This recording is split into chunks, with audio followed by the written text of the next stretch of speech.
नमस्कार। जय हिंद एंग भारत। जैसा कि हमने अपने 7 संकल्पों में शिक्षा, सुरक्षा और राजनीति, नारी सशक्तिकरण आदि जो 7 सरोकारों को रखा था, आज सौभाग्य की बात है कि भारत रत्न बाबा साहब अम्बेडकर के जन्म से पूर्व हमारे साथ में 3 विभूतियाँ यहाँ मौजूद हैं। एक शिक्षा से जुड़े हैं, जो सिविल सेवा में इसमें सेवा दे रहे हैं, और दूसरे देश की सुरक्षा से जुड़े हैं, जिन्होंने ताज होटल की घटना से पूरे देश का नाम, देश में जनपद का नाम रोशन किया है। और तीसरे हमारे युवा नेता हैं, जिन्होंने शिक्षा के माध्यम से यहाँ विशेष कार्य किए। सबसे पहले हम परिचय कराते हैं ताज होटल की घटना से देश में जनपद को गौरवान्वित करने वाले अनिल सिंह चौहान जी।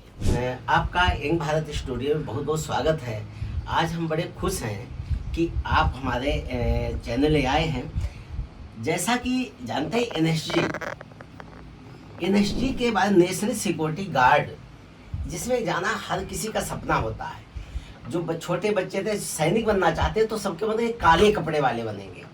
हमें जानना समझना चाहते हैं कि आपके सेना में जाने की कैसे शुरुआत हुई और एनएसजी क्या है। यंग भारत न्यूज़ के सभी स्टाफ को मेरी तरफ से बहुत बहुत बधाई।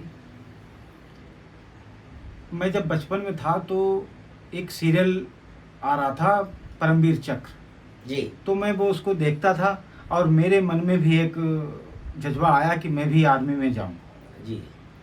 फिर इसके बाद जब यहाँ पे अपने शहीदों के नाम के बारे में जानकारी हुई, उनकी गाथाओं को सुना तो बहुत उमंग आई और मैं 2001 में आर्मी में भर्ती हो गया। अच्छा। आर्मी में जाने के बाद एनएसजी में डायरेक्ट नहीं भर्ती होते हैं, आर्मी से ही सिलेक्शन होता है। अच्छा। यूनिट में लगभग 600 जवान होते हैं और उनमें 1 या 2 वैकेंसियाँ आती हैं। उसमें ये देखा जाता है कि फिजिकल और फायरिंग वो कंपटीशन होता है, जो एनएसजी में चयन के लिए। हाँ, अच्छा। जो उसमें पास कर लेता है, पास का मतलब कंपटीशन है, जो सबसे अव्वल रहेगा उसी को ही मौका मिलता है। ठीक। अच्छा, सेना की किस यूनिट में थे आप? मैं 9 ग्रेनेडर मेवाड़। अच्छा अच्छा। जो पहले महाराणा प्रताप की जो सेना थी मेवाड़ इन्फेंट्री, उसका ही देश आज़ाद होने के बाद ग्रेनेडियर रूप धारण हो गया और 9 ग्रेनेडर के नाम से है। अच्छा, एनएसजी जो है, इसकी चयन की प्रक्रिया क्या है? उसके जो मानसिक और शारीरिक रूप से, जैसा कि आपने कहा कि टेस्ट होता है, फिजिकल होता है इसमें, तो चयन की प्रक्रिया क्या है? मानसिक शारीरिक रूप से कैसे जो होते हैं तैयार होते हैं, फिर उनका चयन होता है? इसके बाद जिस तरीके से हमने बताया था कि आर्मी में पहले जाते हैं, वहाँ से सिलेक्शन होता है, तो 600 की टुकड़ी में लगभग 1 या 2 वैकेंसियाँ आई, कंपटीशन हुआ, जो जिसका सिलेक्शन हो गया वो एनएसजी में जाता है। एनएसजी में 12 वीक की ट्रेनिंग होती है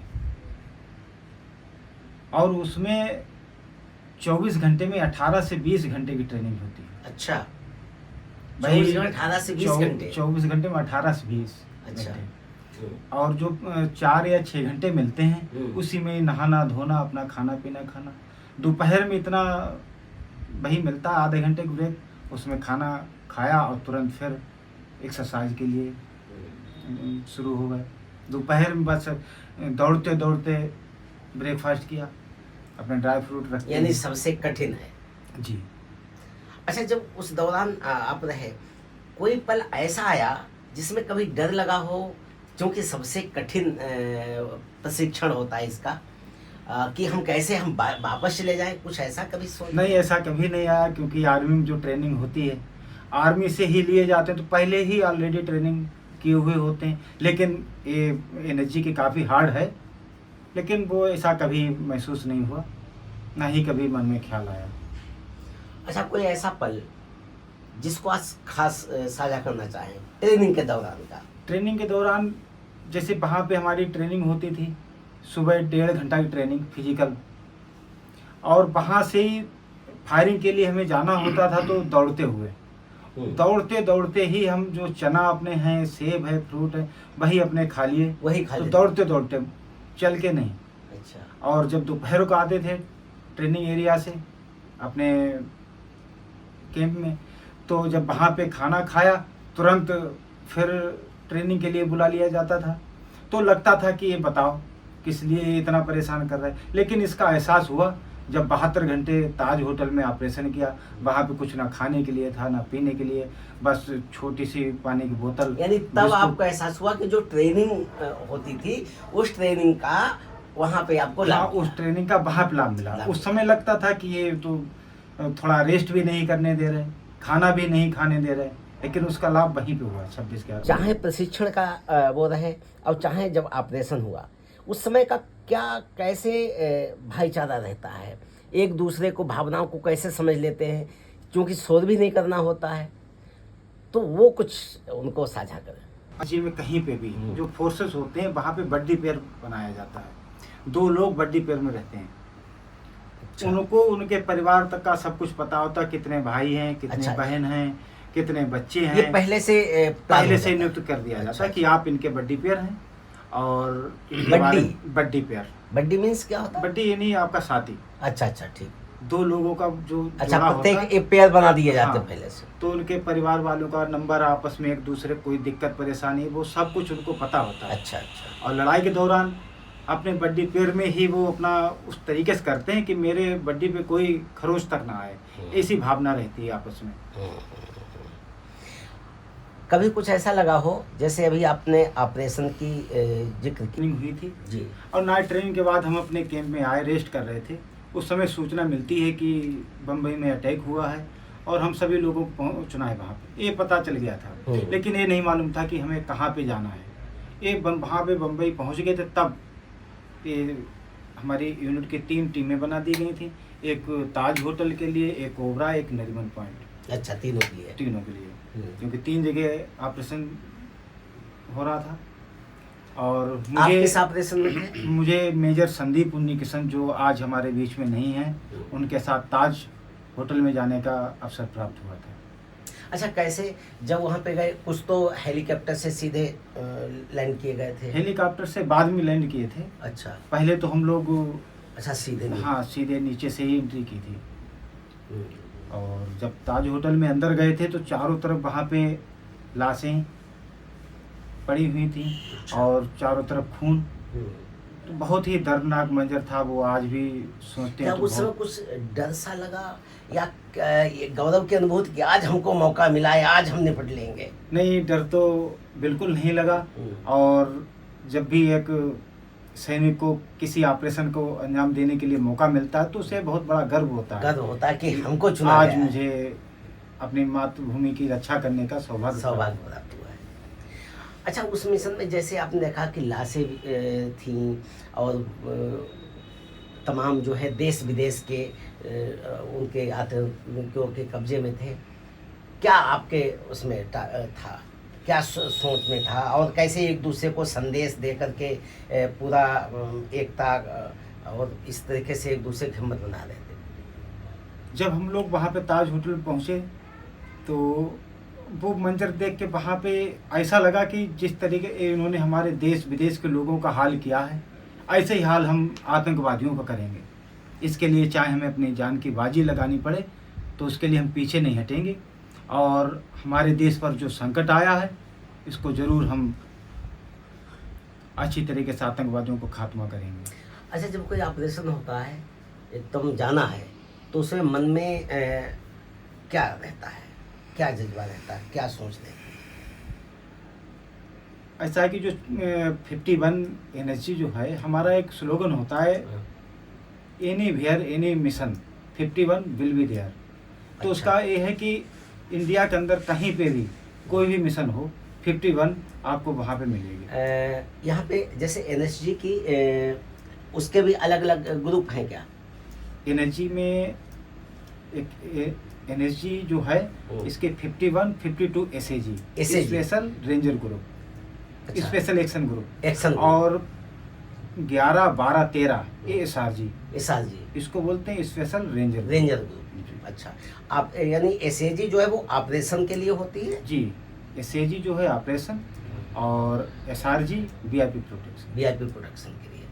अच्छा अच्छा, तो उसमें जो अभी आपने स्लोगन का नाम लिया, तो सीधे वही होता है कि कहीं भी हमको जो है कहीं पे भी हो इंडिया के अंदर, 2 घंटे में अगर हम लोगों को सूचना मिल गई, मेरी टीम को अगर वहाँ जाना है तो 2 घंटे में वहाँ पहुँचना होता है।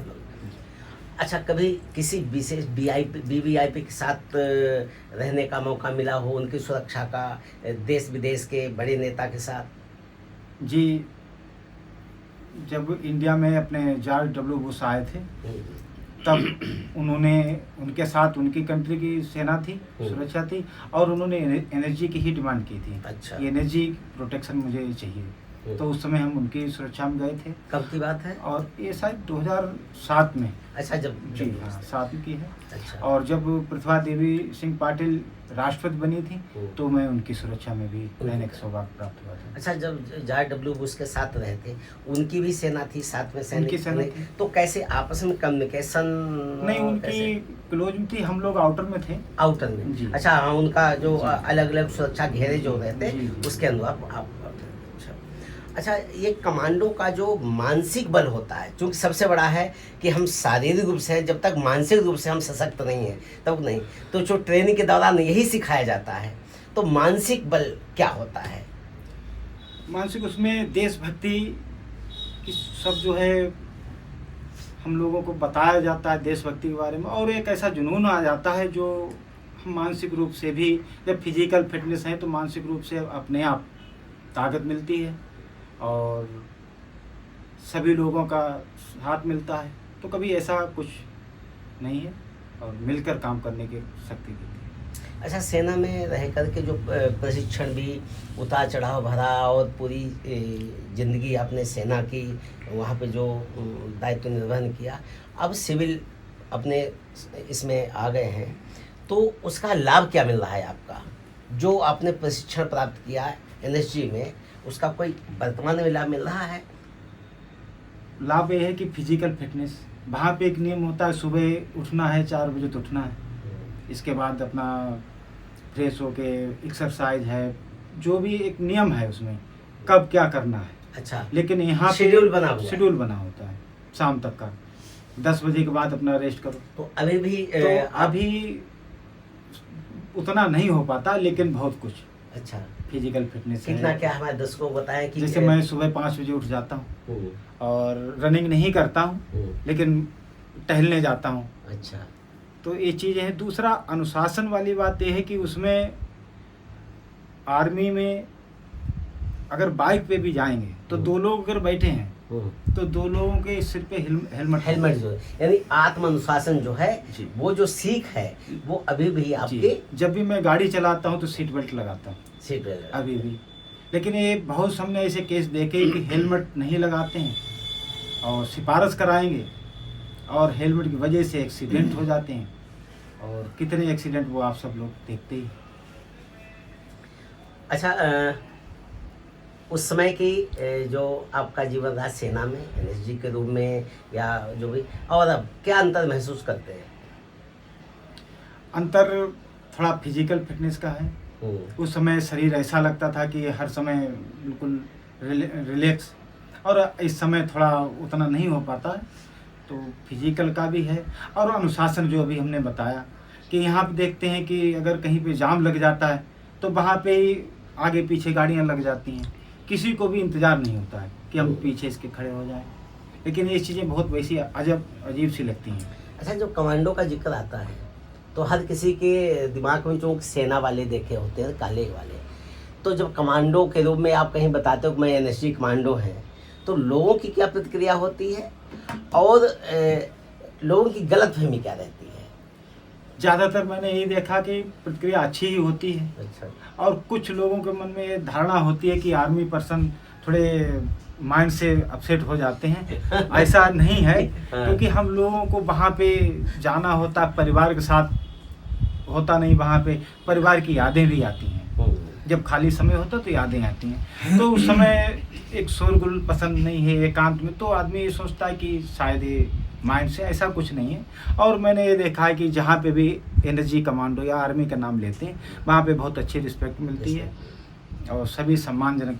अच्छा, अब अभी आपको पता ही है कि जैसे तसब्बर राणा अमेरिका से लाया गया अपने यहाँ, क्या आप प्रदेश हमारी केंद्र सरकार है इस कदम को कैसा मानते हैं और आपकी क्या अपेक्षा है एक कमांडो की?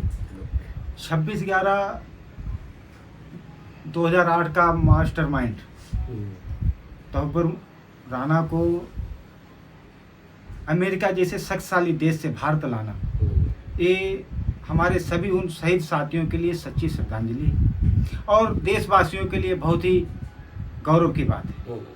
जो माननीय प्रधानमंत्री श्री नरेंद्र मोदी जी ने उसको भारत लाने का काम किया है, मैं माननीय प्रधानमंत्री श्री नरेंद्र मोदी जी को हृदय की गहराइयों से धन्यवाद दे रहा हूँ और भारत सरकार से एक निवेदन भी कर रहा हूँ। जिस तरह जेल के अंदर कसाब को जो वीआईपी ट्रीटमेंट दिया गया, उसके लिए वहाँ पे चिकन बिरयानी खिलाई गई, करोड़ों रुपए खर्च किया गया, लंबे समय तक केस चलता गया, ऐसा ना हो और इस खूंखार आतंकवादी को जल्द से जल्द कठोर से कठोर सजा भारत सरकार दे।